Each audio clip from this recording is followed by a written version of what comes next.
वित्त मंत्री निर्मला सीतारमण ने संसद में बजट पेश कर दिया। 85 मिनट निर्मला सीतारमण बोली, लेकिन आम आदमी के लिए कोई बड़ा ऐलान नहीं किया। हालांकि टैक्स फाइल करने में सहूलियत, रेलवे प्रोजेक्ट और आयुर्वेदिक एम्स जैसी नई बातें कही हैं। बजट भाषण में कोई सीधा चुनावी ऐलान भी नहीं था। लोकसभा में तमिलनाडु की प्रसिद्ध कांजीवरम साड़ी पहनकर पहुंची जरूर, लेकिन इसी साल होने वाले पश्चिम बंगाल, तमिलनाडु, केरल, असम और पुडुचेरी चुनाव पर सीधा असर डालने वाली घोषणाएं नहीं की। देश का रक्षा बजट 6.81 लाख करोड़ से बढ़ाकर 7.85 लाख करोड़ रुपए कर दिया गया है, यानी कुल डिफेंस बजट में 15.2% की बढ़ोतरी हुई है। डिफेंस बजट की खास बात यह है कि इसमें हथियार खरीदी और साथ ही आधुनिकीकरण पर पिछले साल के 1.80 लाख करोड़ के मुकाबले इस साल 2.19 लाख करोड़ रुपए खर्च किए जाएंगे। ये पूंजीगत खर्च में सीधे 22% की बढ़ोतरी है। कई अन्य सेक्टर का बजट भी बढ़ाया गया है। कैंसर समेत 7 गंभीर बीमारियों की दवा सस्ती की गई है, तो वहीं सीएनजी, बायोगैस, चमड़ा समेत कई चीजों को सस्ता किया।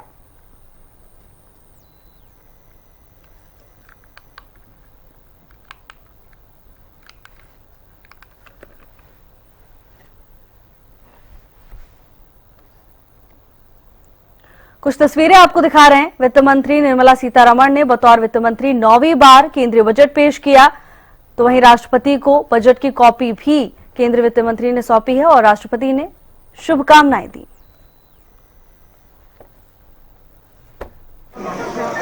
I also propose to allow duty-free imports of specified inputs, which is currently available for exports of leather or synthetic footwear, to exports of shoe uppers as well. I propose to extend the time period for export of final product from the existing 6 months to 1 year for exporters of leather or textile garments, leather or synthetic footwear and other leather products. Energy transition and security. I propose to extend the basic customs duty exemption given to capital goods used for manufacturing lithium-ion cells for batteries to those used for manufacturing lithium-ion cells for battery energy storage systems also. I propose to exempt basic customs duty on import of sodium antimonate for use in manufacture of solar glass. I propose to exclude the entire value of biogas while calculating the central excise duty payable on biogas blended CNG. Electronics. To deepen value addition in the consumer electronics sector, I propose to exempt basic customs duty on specified parts used in the manufacture of microwave ovens.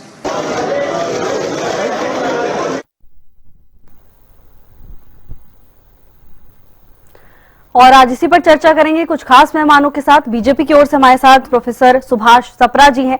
Congress का पक्ष रखने के लिए Suresh road जी हमारे साथ हैं, अब से कुछ ही देर बाद हमारे साथ जुड़ेंगे। वरिष्ठ पत्रकार राजेंद्र जादौन जी हमारे साथ जुड़ चुके हैं। सीए नवीन गर्ग, टैक्स एक्सपर्ट हमारे साथ जुड़ेंगे। सुभाष जी, सबसे पहले मैं आपसे ही शुरुआत करूंगी। देखिए, एक तरफ तो कहा गया कि जहां चुनाव होते हैं वहीं पर बजट ज्यादा दिया जाता है, इस बार ऐसा कुछ सीधे तौर पर देखने को नहीं मिला है। आपकी नजर में जो बजट पेश किया गया है उसे आप क्या रेटिंग देंगे? देखो, आज हमारे आदरणीय मैडम निर्मला सीतारमण जी ने 9वीं बार कंटिन्यू जो है बजट पेश किया। ये देश की पहली महिला वित्त मंत्री है जिन्होंने इस तरह से किया है, और वो आज देखो रविवार, और ये भी एक आयाम है संडे, तो जब से आदेश आजाद। आज का जो बजट है वास्तव में ये फ्यूचर जो इंडिया है, जो इंडिया का जो फ्यूचर है उसको कैसे तैयार किया जाए। जो आदरणीय प्रधानमंत्री जी का जो सपना है विकसित भारत एट द रेट 2047 2047 तक किस तरह से भारत को डेवलप कंट्री बोला जाए, विकसित भारत किया जाए, ये उस पर आधारित है। इसलिए मोदी साहब ने स्पष्ट रूप से कहा है भाई ये जो देश रिफॉर्म एक्सप्रेस पर आज सवार है हमारा इंडिया, रिफॉर्म ट्रांसफॉर्म। अब ये जो आज का जो बजट है ये दूरदर्शी है, दूरदर्शी के मतलब लॉन्ग विजन का बजट है, हमारा जो सपना है वो 2047 का है। अभी भारत देखो, हमारी अब चौथी बड़ी अर्थव्यवस्था है और ये 3-4 सालों में ये तीसरे नंबर पे आने वाली है।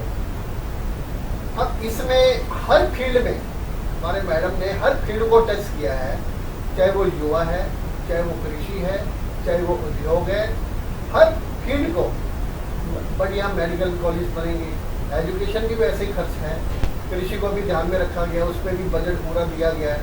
और सबसे बड़ी बात इसमें ये है जो MSME पर ध्यान रखा गया है, उस पर बड़ा जो बजट है उस पर ध्यान दिया गया है, क्योंकि ये हमारे रीढ़ की हड्डी है। जब MSME का अच्छी तरह से डेवलपमेंट हो जाएगा तो लोगों को रोजगार मिलेगा, लाखों रोजगार अपने आप उत्पन्न होंगे। जो मतलब हमारा जो विपक्ष कई बार आवाज़ उठाता है कि यहाँ पे बेरोजगारी है, बड़ा देश है, 140 करोड़ से ज़्यादा पॉपुलेशन है, आज वर्ल्ड में हम लोग नंबर 1 पे आ रहे हैं।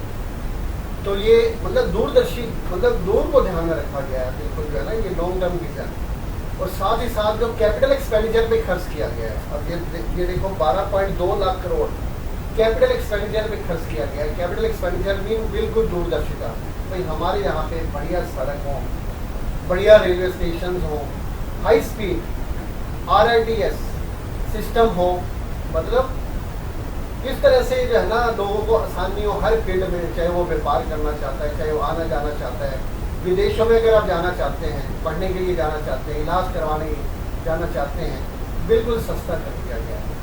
इसी तरह से अब ये देखो 2013 में 2 लाख करोड़ था, जो कैपिटल एक्सपेंडिचर था वो 2,13,00,000 करोड़ था। क्या ठीक है, आज महंगाई बढ़ी हुई ऐसी बात नहीं है, और हमारे पिछले साल का जो बजट था उसमें 11 लाख करोड़ था कि जो कैपिटल एक्सपेंडिचर है।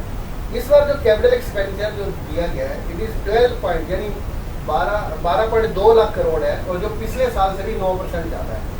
तो इसमें अब स्कूल कॉलेजों को भी ध्यान में रखा गया है, वहाँ के जो है ना लैब्स को किस तरह से सुधारा जाए, वहाँ पे जो लैब्स हैं वो किस तरह से बनाई जाए।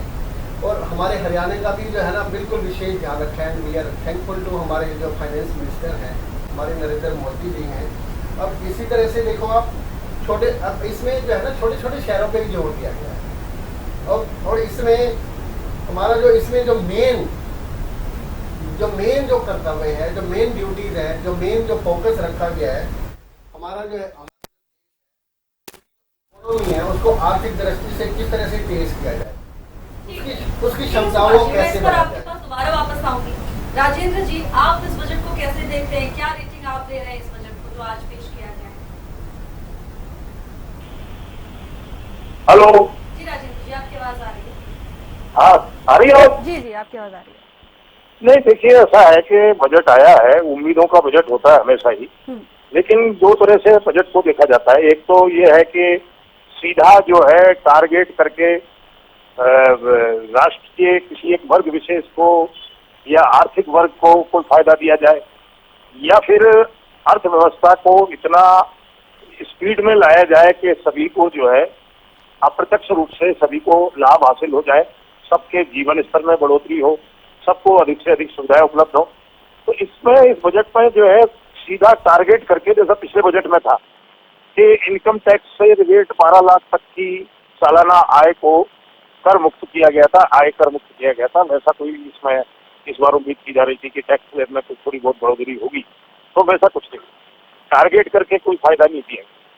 लेकिन बगैर टारगेट के अर्थव्यवस्था की स्पीड को बढ़ाने के इरादे से इसमें कई प्रावधान है, जैसे वो इलेक्ट्रॉनिक मैन्युफैक्चर मिशन है और उसके लिए 40,000 करोड़ रुपए रखे गए हैं। तो वो बदलते हुए परिदृश्य में है, जहाँ के टेक्नोलॉजिकल एडवांसमेंट हो रहा है और सिस्टम ही सारे बदल रहे हैं। AI आधारित सारी गतिविधियाँ, हर क्षेत्र में AI की अपनी भूमिका है, और इलेक्ट्रॉनिकी का बड़ा जोर है। सारा धरातल जो है इलेक्ट्रॉनिकी ने बना लिया है, सारा जो जीवन है, जीवन प्रणालियाँ हैं, अर्थव्यवस्थाएं हैं, सब उसी पर निर्भर हो गई हैं।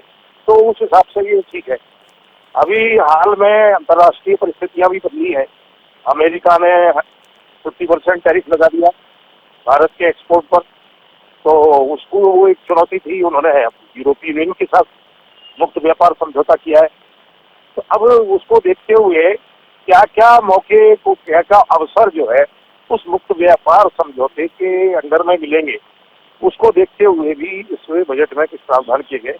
क्योंकि ये इलेक्ट्रॉनिक आइटम यूरोपीय देशों को निर्यात करने का भारत को अवसर मिलेगा इस समझौते के तहत, तो बजट में फिर वो इलेक्ट्रॉनिक मैन्युफैक्चर मिशन के लिए 40,000 करोड़ रुपए रखे। अब इसी तरह जो है कुछ कमजोर वर्ग को, खासतौर से रोगियों और पीड़ितों की राहत का भी इंतजाम है कि 16-17 दवाइयाँ जो कैंसर की हैं उनको, उन पर कर रियायत दी गई है। और आयुर्वेद के क्षेत्र में भारतीय परंपरागत चिकित्सा पद्धतियों के क्षेत्र में भी सरकार जो है अब कुछ एडवांसमेंट करना चाहती है, तो 3 आयुर्वेदिक एम्स खोलने का प्रावधान किया गया है। तो और भी कई जो लाभ है, जैसे सी प्लेन सर्विसेज के लिए भी प्रावधान किए गए हैं, जो बहुत एक अलग तरह का बोर्ड है कि वो जो है एम्फीबियस प्लेन होगा, जो पानी में भी चलेगा और उसमें हवा में भी चलेगा, तो वो उसके लिए भी प्रावधान किए। हरियाणा को उससे कुछ लाभ मिलने की उम्मीद है। तो ये इसको इस तरह से बजट को व्यवस्थित किया गया है कि पूरे देश में जो है विभिन्न क्षेत्रों में एक अपेक्षित प्रगति दिखाई दे और आगे जो है ये जो अंतर्राष्ट्रीय समझौते हो रहे हैं उनके अंडर में वो कुछ लाभ लिया जा सके, क्योंकि वो देश को फिर उसके लिए तैयार भी करना होगा, उतनी उत्पादकता भी बढ़ानी होगी। और बाकी जो है एक तरह का व्यवस्था पर जो बंटवारा है एलोकेशन बजट का, वो तो एक परंपरागत तरीके से ही है। विभिन्न क्षेत्रों में थोड़ा बल बढ़ा दिया, बजट भी 3 लाख करोड़ के आसपास बढ़ गया पिछले बजट से। तो ये स्थितियां हैं। तो उम्मीद की जाती है कि ये बजट जो है अब 2047 तक विकसित भारत का जो सपना है उसकी दिशा में भारत को कुछ कदम आगे बढ़ाने का मौका देगा। और इसमें सबसे बड़ी बात यह है कि संभावनाएं जो जीडीपी की बताई गई है वो करीब 10-11% के आसपास बताई गई है, वो ठीक है। क्योंकि वो उम्मीद ये की जा रही है कि अगर 5 खरब डॉलर की जो है अगर आपको अर्थव्यवस्था बनानी है तो फिर उसके लिए 2 डिजिट में वो जीडीपी होना चाहिए। बिल्कुल बिल्कुल राजेंद्र जी, मैं आपके पास वापस आऊंगी। हमारे साथ टैक्स एक्सपर्ट सीए नवीन गर्ग जी भी जुड़ चुके हैं। नवीन गर्ग जी, जैसा कि अभी राजेंद्र जी जिक्र कर रहे थे कि सीधे तौर पर ऐसी कोई राहत तो नहीं मिली है, लेकिन टैक्स स्लैब में देखिए, अगर आप बारीकियां समझा पाए, इस बार बजट पेश किया गया है हमारे दर्शकों को।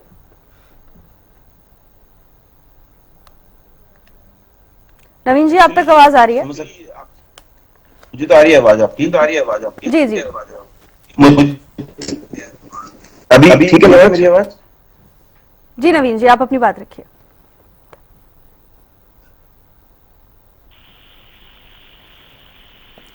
नवीन जी, आपकी आवाज मुझ तक नहीं पहुंच पा रही है। मैं आपसे कुछ देर बाद आपके पास दोबारा वापस आऊंगी।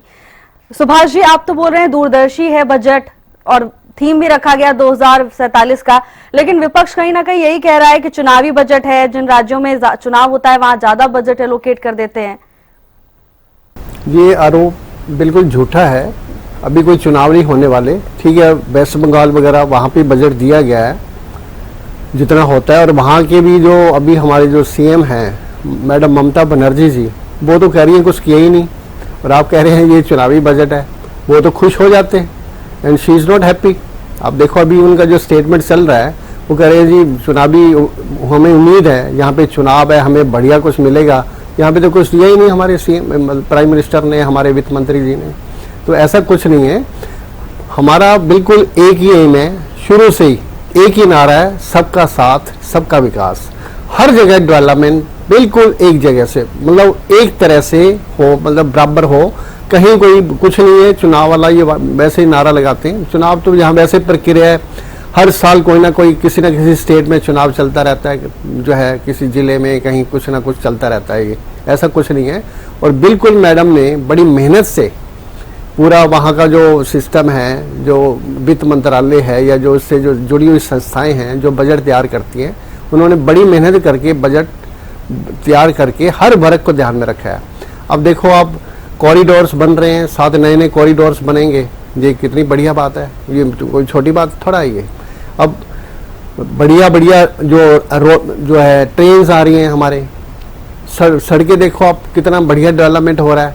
तो इससे हर किसी को फायदा होगा। जब सड़क बन रही है तो रोजगार मिलेगा, जब रेलवे बन रही है तो व्यापारी भाई को फायदा होगा, टाइम बचेगा, और साथ ही साथ कितनी बढ़िया उसके आने जाने की सुविधा है। और ट्रांसपोर्टेशन अगर जहाँ पे होता है तो वहाँ पे हर चीज़ पूरा का पूरा, वही तो डेवलपमेंट की पहचान है। अगर हम ये कहते हैं जी it is what are the features of a developed countries, तो डेवलप्ड कंट्रीज की यही फीचर्स हैं। अब हरियाणा में देखो, अब हम कहते हैं Haryana is a developed state because अब देखो इसकी 3,53,000 पर कैपिटा इनकम हुई पड़ी है। तो जो ये जो MSME पर जो खर्चा किया जा रहा है, ये जो कैपिटल एक्सपेंडिचर किया जा रहा है, ये ओवरऑल डेवलपमेंट जो दुनिया देख रही है, दुनिया की नजरें हमारे इंडिया पर है। अब ये ठीक है, पीछे हमारे ट्रम्प साहब ने USA से टैरिफ लगा दिया जी 50% है, तो उसने सोचा जी हमारा इंडिया तो हमारे घुटने टेक देगा। अब उसने देखा कुछ नहीं हुआ, ये तो हमारे कहीं असर ही नहीं हुआ, उल्टा हमारे एक्सपोर्ट बढ़ गए वहां पे।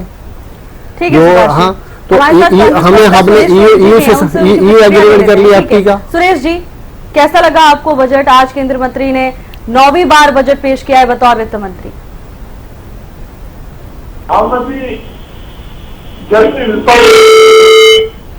मेरी आवाज आ रही है आपको? शिक्षक मुझे कुछ बोल के आ रही है। ठीक है सुरेश जी, अब थोड़ी देर में ये आवाज ठीक करेंगे हम, तब तक आप अपनी बात रखिए।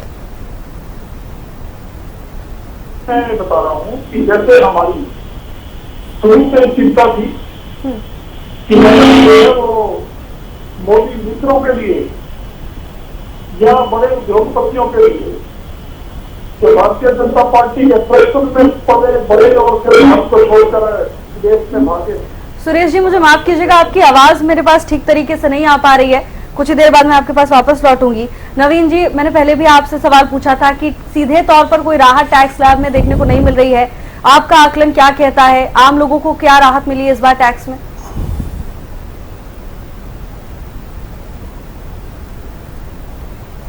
नवीन जी, आप तक मेरी आवाज आ रही है?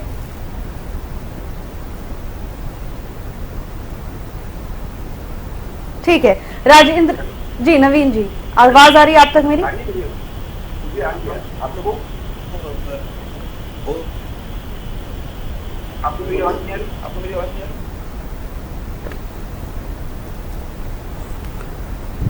साउंड में कुछ समझ में आ रहा है। ठीक है सुभाष जी, मैं आपके पास दोबारा वापस आऊंगी। आपने जिक्र किया कि अमेरिका दबाव बना रहा था, राहत मिली, लेकिन कहीं ना कहीं आप देखिए अभी भी जो कांग्रेस के विपक्षी नेता है उनका साफ तौर पर यही कहना है कि हरियाणा के लिए तो कुछ खास इस बार नहीं मिला है और वो तो इंतजार ही करते रह गए कि कब हरियाणा को कुछ मिलेगा। अब देखो, इसमें जो विपक्ष है वो आरोप लगा रहा है जी मनरेगा आपने खत्म कर दिया, आपने महात्मा गांधी जी का नाम हटा दिया। अब मनरेगा का जो पिछले साल का जो बजट था ये था 86,000 करोड़, 86,000 करोड़। और इस साल जो हमने जो बजट रखा है, जो विकसित भारत जो राम जी जो प्रोग्राम है, उनका जो बजट है 95,600 करोड़। तो ये उनका नारा फेल हो गया वहाँ पे। और साथ ही साथ अब देखो AI का टाइम है, इसमें AI की तरफ भी बढ़ावा देने के लिए जोर दिया गया है। यहाँ पे देखना कॉलेजों में AI संबंधित कोर्स भी शुरू किए जाएंगे। और साथ ही साथ अब AI का टाइम तो है, परंतु जो विपक्ष है वो इसी AI सिस्टम से या किसी सिस्टम से रिकॉर्डिंग टेप चला रहा है। मैं टीवी पर देख रहा था, जो विपक्ष के नेता हैं बजट आने से पहले भी वही भाषा बोल रहे थे और बजट आने के बाद भी वही भाषा बोल रहे थे। मतलब उनकी रिकॉर्डेड भाषा है, वो पिछले 11 साल से वही भाषा बोल रहे हैं। आप उनकी रिकॉर्डिंग सुन लो, कुछ नहीं है जी, वो है जी, वो है जी, बिल्कुल सेम लैंग्वेज है। तो विपक्ष तो आरोप लगाएगा यहाँ पे जी कुछ नहीं दिया जी, बिल्कुल ही। तो ये बिल्कुल आरोप उनके झूठे, कुछ ना कुछ तो कहना ही है उन्होंने। ये तो वो जनरल एडजेक्ट बड़े बड़े नेता हैं, मैं देख रहा हूँ, चाहे विपक्ष के नेता हैं हमारे राहुल गांधी जी संसद के, वो भी आरोप लगा रहे थे। मतलब जो है, मतलब उन्होंने जो जनरल एडजेक्टिव्स होते हैं ना वो रटे हुए हैं, इस तरह के शब्द यूज कर रहे हैं। परंतु आज का जो बजट है, हमने आपको फिर बताया है, ये लॉन्ग टर्म विजन है जो 2047, आज 21 साल हैं, अभी हमारे पास टाइम है। अभी आप देखना 3-4 साल में अर्थव्यवस्था हमारी तीसरे नंबर पे आने वाली है। और कितना बड़ा देश है, जब यहाँ पे ओवरऑल डेवलपमेंट होगा, जब बढ़िया सी सड़कें होंगी, बढ़िया सा रेल होगा, एक कृषि, पूरा किसान को भी पूरा बजट दिया गया, कृषि सेक्टर को पूरा बयान इसमें दिया हुआ है उन्होंने, जो फंड्स दिए हुए। इसी तरह से अब देखो, जो शुगर से संबंधित या कैंसर की 17 दवाई जो है ना फ्री कर दी गई है। अब कितना उनको आराम मिलेगा, ये भी देखो आप। आयुष्मान जो योजना है उसकी तरफ भी जो है ना काफ़ी उसमें इंक्रीज किया गया है। स्कूल कॉलेज जो है उसको भी दिया गया है शिक्षा, मतलब हर क्षेत्र को इसमें टच किया गया है। कोई नहीं कह सकता। अभी एक हमारे साथी हैं जो मिनिमम जो टैक्सेबल लिमिट है उसका सेम रखा गया, वो 12,75,000 था, वो न्यू रिजीम में था। परंतु उससे पहले पिछले साल 7 लाख था।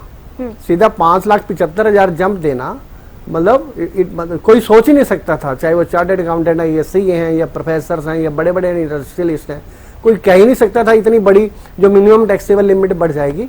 तो कहीं ना कहीं से देखो इधर या उधर से एडजस्टमेंट करना पड़ता है। तो अब हमारा जो विजन है, जो छोटे शहर हैं, जो युवा हैं, जो छोटे छोटे इंडस्ट्रीज लगाना चाहते हैं तो अब अभी हमारे साथी कहेंगे जी बड़े बड़े जो उद्योगपतियों को फायदा होगा, एमएसएमई का फायदा किसको होता है?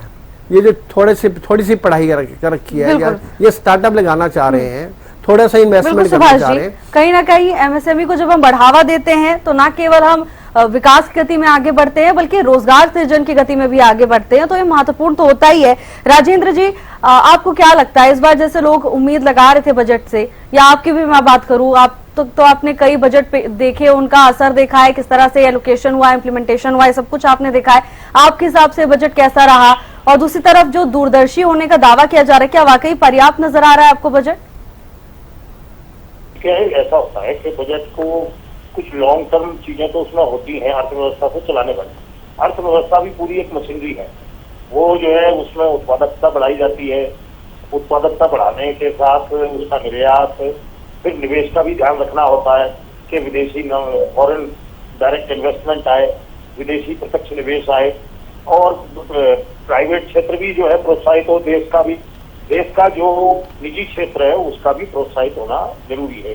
वो ठीक है कि एक मिश्रित अर्थव्यवस्था होती है जिसमें कुछ कारखाने, कुछ उद्योग ऐसे भी होते हैं जो अंडर गवर्नमेंट कमांडिंग में होते हैं, लेकिन काफी कुछ ऐसे भी होते हैं जिसमें निजी पूंजी लगी होती है, प्राइवेट लिमिटेड कंपनियां और दूसरी कंपनियां होती है।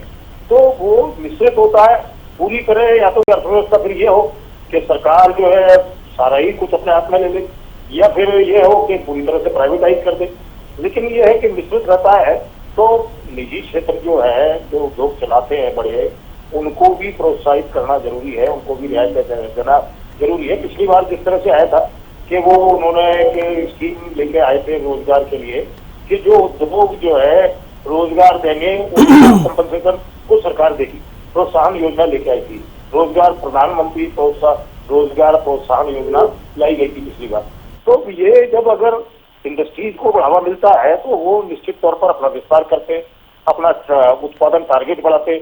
जब वो बढ़ाते हैं तो निश्चित तौर पर ज्यादा लोग काम करने वालों की जरूरत होती है, ज्यादा कामगारों की जरूरत होती है, तो रोजगार के अवसर पैदा होते हैं और उससे जुड़े हुए एमएसएमई छोटे उद्योग भी पनपते हैं, वो पैदा होते हैं, तो उनमें भी रोजगार मिलता है।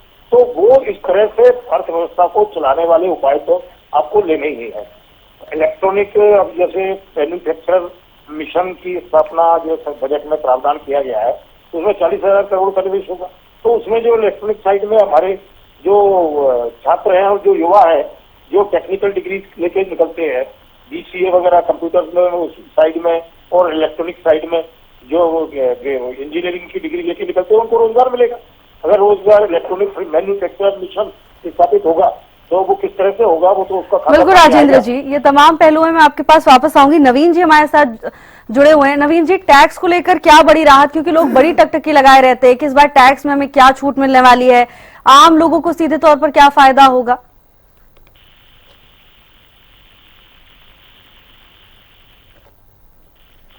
नवीन जी, आप तक मेरी आवाज आ रही है? हाँ, मुझे आपकी आवाज आ रही है जी। नवीन जी, आपको? जी बिल्कुल, आपकी आवाज आ रही है, आप अपनी बात रखिए। आप देखेंगे लास्ट ईयर 12 लाख रुपए की रिडक्शन की एक लीगल को, और जो बंदा जो शेड्यूल एम्प्लॉई 12,75,000 रुपये कमा रहा है एक साल के अंदर, उसके ऊपर कोई इनकम टैक्स नहीं है। तो क्या हर साल चेक किया जाए? क्योंकि मुझे ऐसा लग रहा है कि इस साल जो बजट है, मैं बाकी डिस्कशन सुन रहा था, सभी की यही बात है कि दूरदर्शी बजट है इस बार। ये 1 साल का बजट नहीं है, ये रोड मैप है कंट्री को अगले 10-12 साल के अंदर कैसे मूव ऑन करना है इसको। तो अगर देखा जाए लास्ट टाइम एम मैडम ने जिस तरीके से इतनी ज्यादा डिडक्शन दे दी थी, इतनी ज्यादा स्लैब ऑलरेडी दे दी थी, तो मुझे लगता नहीं है कि हर साल अगर लास्ट ईयर इसको 60 लाख रुपए से 8 लाख किया गया था, इस साल 9 लाख रुपए करते, फिर 10 लाख रुपए करते, तो मेरी ये लोग लुभावना उसे बनता कि आम आदमी को 1 लाख की आसपास छूट मिली है। मुझे लग रहा है कि ऑलरेडी इतनी ज्यादा छूट ऑलरेडी मिली हुई है, और जिस तरीके से इन्फ्लेशन है उसके हिसाब से ऑलरेडी 12 लाख रुपए कमाने वाला इंसान अगर टैक्स नहीं पे कर रहा, आई थिंक हिंदुस्तान के अंदर जो एक अच्छी मिडिल क्लास लोग हैं, एक फैमिली के अंदर हस्बैंड वाइफ कमा रहे हैं, फादर कमा रहे हैं, तो इस फैमिली के अंदर 30 से 40 तो उसको इनकम टैक्स नहीं पे करना, तो इसलिए मुझे लगता नहीं था ये कोई जरूरत भी थी इनकम टैक्स की स्लैब चेंज करने की, और वो भी नहीं थी। कुछ हल्के फुल्के चेंजेस किए इनकम टैक्स के अंदर, लाइक फ्यूचर ऑप्शन के ऊपर स्पेकुलेशन से रिलेटेड कुछ था कि अगर आप फ्यूचर ऑप्शन करते हैं इक्विटी के अंदर तो दैट इज कॉल्ड स्पेकुलेशन, तो उसके अंदर जो ट्रांजेक्शन टैक्स है, सिक्योरिटी ट्रांजेक्शन टैक्स, वो बढ़ाया है। That is a good, I think कि गवर्नमेंट चाहती है कि स्पेकुलेशन में ना जाए और रियल इन्वेस्टमेंट करे, आज स्टॉक को उठाए और फिर लॉन्ग टर्म के लिए लाए। तो मुझे लगता है कि डायरेक्ट टैक्स में ऐसी कोई रिक्वायरमेंट नहीं थी। और दूसरी चीज, income tax new income tax 1 अप्रैल 2026 से ऐसे मैडम ने अनाउंस कर दिया है, इम्प्लीमेंट हो जाएगा। 1 अप्रैल 2026 से न्यू इनकम टैक्स एप्लीकेबल हो जाएगा, जिसके अंदर काफी कुछ मल्टीपल सेक्शन से, प्रोविजन से, रूल्स से उनको मर्ज कर काफी स्मूथ एक्ट बनाया जाएगा, सो दैट कि आम आदमी को उसको रीड करने में, समझने में आसानी रहे। That is the things with respect of income tax. बाकी जीएसटी के अंदर भी जो चेंजेस किए हैं गवर्नमेंट ने, मुझे ऐसा लग रहा है कि वैसे जीएसटी में हर 2 महीने में चेंजेस होते हैं, लेकिन जहाँ जहाँ लगता था कि हल्का हल्का डिस्प्यूट है, वहाँ पर इन्होंने क्लैरिटी दे दी है और काफी अच्छे से चेंजेस जीएसटी में भी किए। प्लीज। बिल्कुल नवीन जी, मैं आपके पास दोबारा वापस आऊंगी। कई बड़े सवाल मुझे आपसे अभी समझने, क्योंकि दर्शकों के लिए, क्योंकि आम लोगों के लिए आम भाषा बहुत जरूरी होती है, कहीं ना कहीं इतना टेक्निकल समझ ना पाए, लेकिन जब हम विश्लेषण करते हैं तो उनके लिए आसान हो जाता है। सुरेश जी, अभी आपकी आवाज तो नहीं आ रही थी, लेकिन कुछ कुछ मैं सुन पाई हूँ। आपने कहा कि बड़े उद्योगपतियों के लिए बजट है, लेकिन सुभाष जी कह रहे हैं हम तो एमएसएमई को बढ़ावा दे रहे हैं, तो बड़े उद्योगपतियों के लिए कैसे हुआ ये बजट? 2026 जैसे शुरू हुआ 1 जनवरी को, एलपीजी कॉमर्शियल सिलेंडर का रेट 111 रुपए बढ़ाया था, और आज बजट का दिन है 50 रुपए और बढ़ा दिया, यानी 160 रुपए बढ़ा दिया। तो ये गरीब आदमी के, मध्य वर्गीय व्यक्ति के लिए एक तरह से बजट जो है वो खिलाफ हुआ कि नहीं हुआ? आप महंगाई से ही नापोगे ना, ये कोई अदानी अंबानी को तो जरूरत नहीं है एलपीजी के सिलेंडरों की, ये आम आदमी के लिए है। यानी आपने आज 1 महीना पूरा हुआ है 2026 का, 2 बार रेट बढ़ा दिया। 111 रुपए 1 जनवरी को, फैक्ट्स के साथ बता रहा हूँ, और आज बजट के दिन 1 फरवरी को 50 रुपए और, यानी 161 रुपए आपने एलपीजी कॉमर्शियल सिलेंडर की कीमत बढ़ा दी है। ये इसलिए भी जन विरोधी बजट है। इसमें जल जीवन योजना जो बीजेपी ने बड़ा ढंढोरा पीटा था, उसमें 52,000 करोड़ की जगह मात्र 17,000 करोड़ रुपए का बजट, यानी 50,000 करोड़ रुपए का बजट जल जीवन मिशन में उन्होंने घटा दिया, जो इनकी ही योजना थी। हमारी कांग्रेस पार्टी की मनरेगा नहीं थी ये, और जो हमारी बात थी मनरेगा की, पूरे बजट में मनरेगा का कहीं पर बजट में जिक्र नहीं आया। बात करते हैं शिक्षा की, जो सबसे महत्वपूर्ण है। शिक्षा में 6601 करोड़ रुपया घटा दिया गया है, कटौती की गई है शिक्षा में। मैं बड़े दावे के साथ कहता हूँ, माननीय वित्त मंत्री जी ने अपने भाषण में स्कूल शब्द का एक बार भी प्रयोग नहीं किया। शिक्षा के बाद स्वास्थ्य पे आ जाते हैं। 3686 करोड़ रुपए स्वास्थ्य में कटौती कर डाली है। अदानी और अंबानी के पास तो इलाज कराने के लिए। मैं आपके पास दोबारा वापस आऊंगी, क्योंकि समय थोड़ा सा कम है, तो मैं चाहती हूँ जल्दी जल्दी सब अपनी बातें रखें, जिससे चर्चा थोड़ी सार्थक भी लगे। सुभाष जी, कई आरोप है, सीधा पॉइंट टू पॉइंट जवाब दीजिएगा, फिर मुझे बाकी मेहमानों के पास भी जाना है। अभी हमारे सीए साहब बिल्कुल ठीक कह रहे थे, जो नया जो इनकम टैक्स एक्ट है वो 1 अप्रैल 26 से लागू हो रहा है, और ये सरल कानून है। इसमें जो टैक्स पेयर्स हैं वो बिल्कुल, उन्हें जितने भी झंझट है ना उनसे छुटकारा दिलवाना चाह रहे हैं सीएम साहब। उससे पहले देखो, पहले जो एक्ट थे कई जो पुराने सालों से चले आ रहे थे, जिनका कोई यूज ही नहीं है, उनको फाड़ दिया, उनको बिल्कुल मतलब फिनिश कर दिया गया। उसी तरह से अब ये जो एमएसएमई है, इनकी जो कागजी कार्रवाई है, अगर किसी ने लोन लेना है तो उसको बिल्कुल सरल बनाया जा रहा है, मतलब यानी उसे जो है ना एमएससी लगाने में कोई प्रॉब्लम ही ना आए। साथ ही साथ अभी हमारे साथी कह रहे हैं, तो इसमें देखो 15,000 स्कूल और 5,000 कॉलेज, उनकी जो लैब्स हैं वहां पे जो है ना क्रिएटिव लैब्स वहां पे बनाई जा रही हैं, वो रट्टा सिस्टम नहीं है। सुभाष जी, वो तो कह रहे हैं कि स्कूल शब्द का इस्तेमाल ही नहीं किया आप लोगों ने भाषण में। बिल्कुल, शिक्षा को पूरा बजट दिया गया है, शायद इनको पता नहीं है, मतलब इन्होंने सुना नहीं है अच्छी तरह से। ये आपके बिल्कुल पब्लिक डोमेन में आज देखेंगे और फिर आप बहस करेंगे तो ये मुझे बोलेंगे और मैं इनको बताऊंगा। 15,000 स्कूल और 5,000 कॉलेज, वहां पे क्रिएटिव लैब्स, यानी जैसे मतलब किसी भी फील्ड में अगर उसको जाना है, एआई में जाना है, मतलब किसी भी सिस्टम में जाना है, तो आज वो सिस्टम है, आज वो रट्टेबाजी वाला सिस्टम नहीं है। ठीक, तो उसको ध्यान में रखा जा रहा है। ठीक है सुभाष जी, मैं आपके पास वापस आऊंगी। नवीन जी, देखिए जिस तरह से टैक्स को लेकर अभी दावा कर रहे हैं सुभाष जी की सरलीकरण कर दिया गया है, बड़ा आसान हो गया है। दूसरी चीज मैं ये भी समझना चाहूंगी, बड़े उद्योगपतियों को क्या कोई राहत मिलेगी टैक्स में? और दूसरी तरफ देखिए एमएसएमई के लिए क्या कुछ खास देख रहे हैं आप बजट में?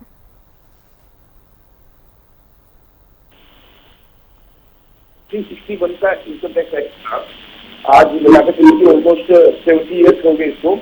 तो 70 साल के अंदर हर बजट के अंदर मल्टीपल चेंजेस होते थे, तो मोर देन 1000 चेंजेस थे उसके अंदर। तो एक आदमी के लिए पढ़ना, मैं अगर बोलूँगा चार्टर्ड अकाउंटेंट के लिए स्पेशलाइजेशन करता है इनकम टैक्स में, वही इसको समझ सकता था।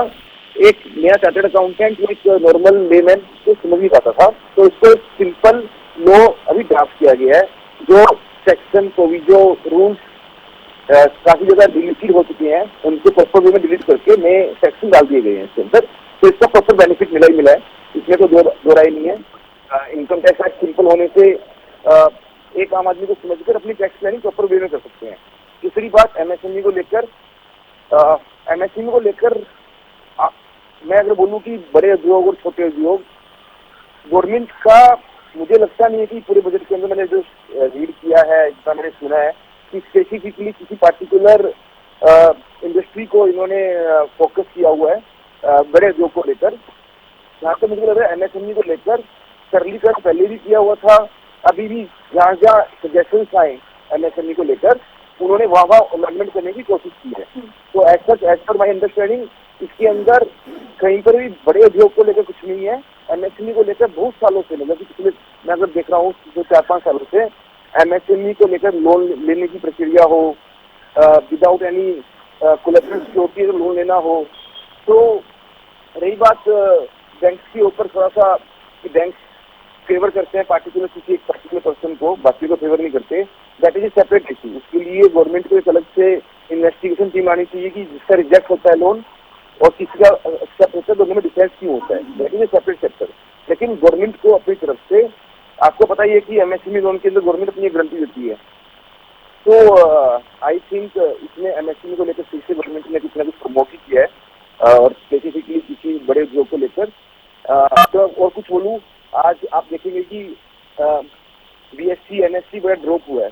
लोगों ने शेयर मार्केट के अंदर अगर ऐसा कुछ अगर बेनिफिट दिया होता बड़े उद्योग को, अगर किसी कंपनी को आप देखे चलिए कौन सा शेयर आज अप गया है, तो सारे शेयर डाउन ही गए हैं। तो इसलिए बड़े उद्योग की बात करें, जो लिस्टेड कंपनी है, it mean that is a बड़ा उद्योग, बड़ी कंपनी है, वो बड़ी लिस्टेड कंपनी है। तो सभी के अगर शेयर डाउन अगर हुए तो इसका मतलब आप समझ सकते हैं कि ऐसा कुछ स्पेसिफिकली किसी को फेवर नहीं मिला। ठीक है नवीन जी। राजेंद्र जी, मेरे पास लास्ट रिएक्शन का समय बचा है, जल्दी से अपना लास्ट रिएक्शन दीजिए, फिर मुझे सुरेश जी के पास जाना है। ये देखिए, ऐसा है कि सेंट्रल गवर्नमेंट जो भी बजट लेकर आती है उसके जो भी बेनिफिट है वो तो पूरे देश में डिस्ट्रीब्यूट होते हैं। वो जो है जो जिन क्षेत्रों में कंसेशन देती है, जिन क्षेत्रों में अलॉटमेंट करती है, एलोकेशन करती है, तमाम तरह की जो भी योजनाएं आती है उनका बंटवारा वो समान रूप से सभी प्रदेशों में लागू होता है। ये नहीं है कि वो किसी राज्य विशेष पर केंद्रित हो।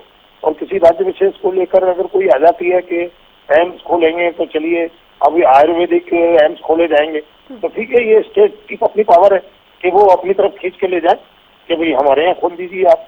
एम्स आयुर्वेद एम्स खुलने जा रहे हैं 3, तो वो फिर सारी दिल्ली में तो खुलने नहीं, कहीं स्टेट में ही खुलेंगे, कहीं अलर्ट हो जाएंगे।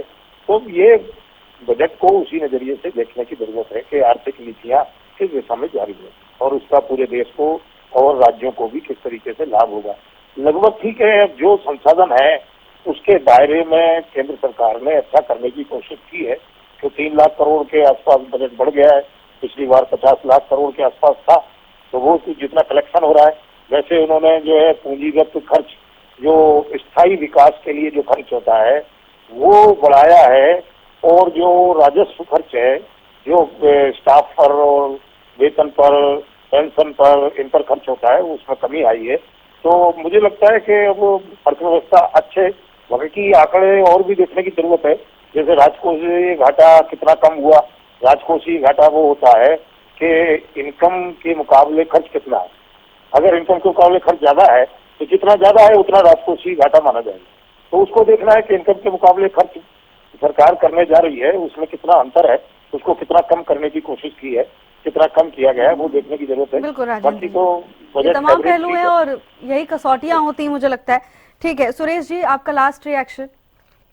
जी भावना जी, मैं तो वही आपको बता रहा था कि ये गरीब और मध्यम वर्गीय जनता के लिए बिल्कुल सही बजट नहीं है, क्योंकि इसमें अर्थव्यवस्था में आ रही चुनौतियों के लिए कोई प्रावधान नहीं किया गया। जीडीपी ग्रोथ के लिए कुछ नहीं किया गया। जो सबसे बड़ी 2 समस्याएं हैं, महंगाई और बेरोजगारी, दोनों पर नियंत्रण डालने के लिए कोई इसमें समाधान नहीं है। और मध्यम वर्गीय और गरीब के लिए ये इसलिए भी खिलाफ है, जैसे बात आई थी अभी कि बजट बढ़ाया गया है, शिक्षा के क्षेत्र की बात की गई थी कि स्कूलों में लैब के लिए इसमें बजट में प्रावधान है। स्कूल तो बंद कर दिया आपने, लैब क्या करेंगे। ये गरीब के लिए इसलिए भी खतरनाक बजट है क्योंकि इसमें ग्रामीण विकास में 53,000 करोड़ रुपए की कटौती है। ग्रामीण और शहरी दो ही एक तरह से हमारे क्षेत्र होते हैं। शहरी में 39,573 करोड़ की कटौती की गई है। सामाजिक न्याय में 9,000 रुपए की कटौती है। कृषि में 6985 करोड़ की कटौती है। ठीक है सुरेश जी, मैं शिक्षा समझ में गई आपकी बात, 6701 की लेकिन कटौती समय का है। थोड़ा सा स्वास्थ्य में अभाव है, मुझे आगे बढ़ना पड़ेगा। सुभाष जी, आप कह रहे हैं कि एकदम 10 on 10 बजट है, लेकिन विपक्ष है अभी, उसको बहुत शिकायतें हैं आपसे। अभी हम रोड सुभाष जी साहब 10 सेकंड का समय आपके पास, रोड आप साहब को कीजिएगा। बता दें, जो पिछले साल जो बजट था शिक्षा पर वो था 98,311 करोड़, 98,311 करोड़। आज अगर आप निकालेंगे ना बजट आज जो पेश किया गया है, उसमें शिक्षा पर जो बजट है वो 1,40,000 करोड़ है। 1,40,000 करोड़ है, ये पब्लिक डोमेन में है, इसको आप देख लेना। महंगाई जो है पिछले साल जो अप्रैल से दिसंबर तक जो औसत महंगाई दर थी, इट वाज 1.7%, 1.7%। हमारे देश में जब से खुदरा महंगाई दर मापने की जो सिस्टम शुरू हुआ है ना, प्रक्रिया शुरू हुई है, तब से ये सबसे कम रेट है, ये 1.7%। अब जीडीपी आप देखो, आप जीडीपी हमारे यूएसए हमारे पीछे जा रहा है। 2027 का आप देखो, आप अब सभी आपने आंकड़े देखे हो, कल न्यूज़पेपर में छपे हुए थे। जब हमारे मैडम ने इकोनॉमिक सर्वे पेश किया 29 तारीख को, उसके बाद अगले दिन सभी अखबारों में छपे हुए थे। हमारा भी 7.4% था उसमें जो एस्टिमेटेड है, और यूएसए का कितना है, इट वाज 2%। यूएसए ईयू के जो देश है 1.4%। तो हमारा जो इंडिया है वो पुराना देश नहीं है, बड़ा तेजी से प्रोग्रेस कर रही है। और ये जो विकसित भारत का जो सपना है 2047 का, आज का जो बजट है सिर्फ वही नजर आ रहा है, बिल्कुल वहीं पे निशाना है हमारे नरेंद्र मोदी जी का। और तीसरी अर्थव्यवस्था जो बनाने को है। समय पहले में पता चल जाएगा कि कैसा बजट है और कितना असर हुआ है, अगले साल तक ही पता चल जाएगा। ठीक है नवीन जी, मेरे पास आखिरी के 10 सेकंड बचे, आपका लास्ट रिएक्शन। फर्स्ट टाइम मैंने देखा है कि कोई इलेक्शन ओरिएंटेड बजट नहीं है। कंट्री की ओवरऑल ग्रोथ स्टेबिलिटी को देखते हुए बनाया गया बजट, ना कि जस्ट स्लैपिंग हो और 150,000 रुपये की इनकम टैक्स की डिडक्शन एक्स्ट्रा मिल जाती है या कुछ और होता। तो आई बिलीव कि कंट्री की ओवरऑल ग्रोथ के लिए ये बेस तैयार किया गया है इस बजट के अंदर। मैं मोर देन हैप्पी हूँ इस बजट को लेकर। बिल्कुल, आप सभी मेहमानों को बहुत बहुत धन्यवाद हमारे साथ जुड़ने के लिए। तो वित्त मंत्री की ओर से बजट पेश किया गया। अब इसको लेकर तमाम तरह की प्रतिक्रियाएं हैं। एक तरफ जहां सत्ता पक्ष का कहना है कि बजट 2047 तक भारत को विकसित करने में मदद करने वाला है, दूसरी तरफ विपक्ष को लगता है कि यह बजट नाकाफी है और नाउमीदी हुई है इस बजट से। फिलहाल की इस चर्चा में मेरे साथ बस इतना ही। आप देखते रहिए हरियाणा न्यूज। नमस्कार।